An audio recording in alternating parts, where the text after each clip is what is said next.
Hello, alternative energy crowd. I really admire everything that you all have been doing to save the planet. Alternative energy has rapidly grown, and wherever you go, you can see wind turbines and solar panels and biomass, and it is great. However, I propose that this is not enough. If we look at this graph from the University of Michigan from 2022, we can show that alternative energy such as nuclear and renewable energy are still not properly competing with fossil fuels for the United States. You see this because a combined 21% of our energy is renewable energy, that being nuclear or true renewable energy such as wind or solar. 21% is still being massively dominated by the 79% of fossil fuels. It simply cannot keep up. And unfortunately, the bad news does not end there, as alternative energy simply cannot grow fast enough to drown out fossil fuels. Here we see the US predicted energy consumption for 2022.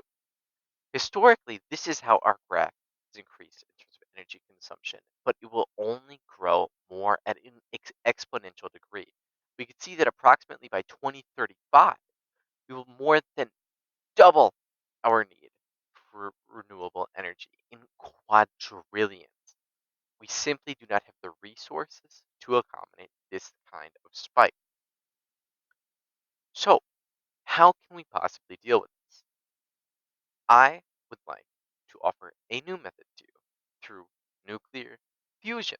Before we get into nuclear fusion, I must explain the principles of what we currently do in nuclear through nuclear fission. Here is a nuclear fission visual.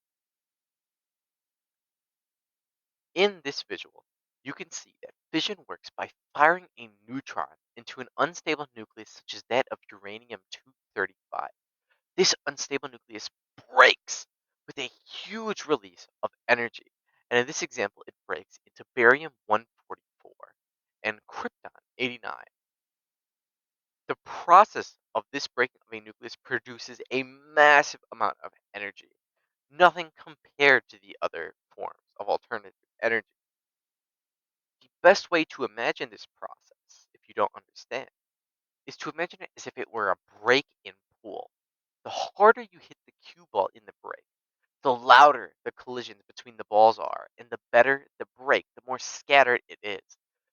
The sound produced by this break is the exact same thing as energy. It is actual real energy. Therefore, fission uses this principle, but on an atomic scale, to produce massive quantities of energy. However, fission has run into major issues for two critical reasons. Nuclear fission plants are expensive and are only really moderately cost efficient in their current state. Additionally, the waste produced by nuclear power plants, such as this barium and krypton, is generally radioactive and useless for any other purpose. Because of this, we've been brought back to the drawing board. How can we produce more energy without producing more byproducts? And now I introduce to you nuclear fusion. Nuclear fusion is not dissimilar to nuclear fission. It is essentially the opposite process. While nuclear fission attempts to split an unstable nucleus of an atom, nuclear fusion takes two different stable isotopes and combines them to create an atom of a higher atomic number. In this case, you can see deuterium and tritium isotopes of hydrogen becoming a helium atom, going from a 1 atomic weight, 1 atomic mass, to 2 atomic mass. The combining of these atoms are jammed together with a lot of energy, and the energy produced is astronomical, more than we've ever seen from any process before, completely drowning out the nuclear fission output. It's somewhat ironic, actually, that just as splitting the atom was the accomplishment that almost destroyed the world, the combining of atoms may just be what saves it. From this diagram, you can see that the neutron shoots from the fusion reaction and it is essentially a gamma ray, this neutron right here. And in this particular example, the neutron is shooting out with energy of 14.1 million electron volts. 14.1 million electron volts, I need to put into perspective for you. This is more than 1% of what a nuclear power plant produces in an entire day. And this is one simple reaction. This is at an atomic level. With a proper fusion reactor, millions of fusion reactions can occur at once, and power will be provided to a degree never seen before.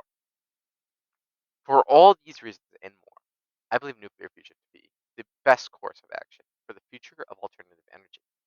At minimum, it is a science we must explore because the capabilities are massive.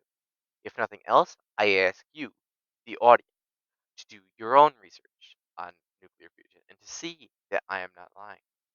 This may be what saves our world and stops climate change. So, I would like to thank you for your time and to encourage a new world of alternative energy.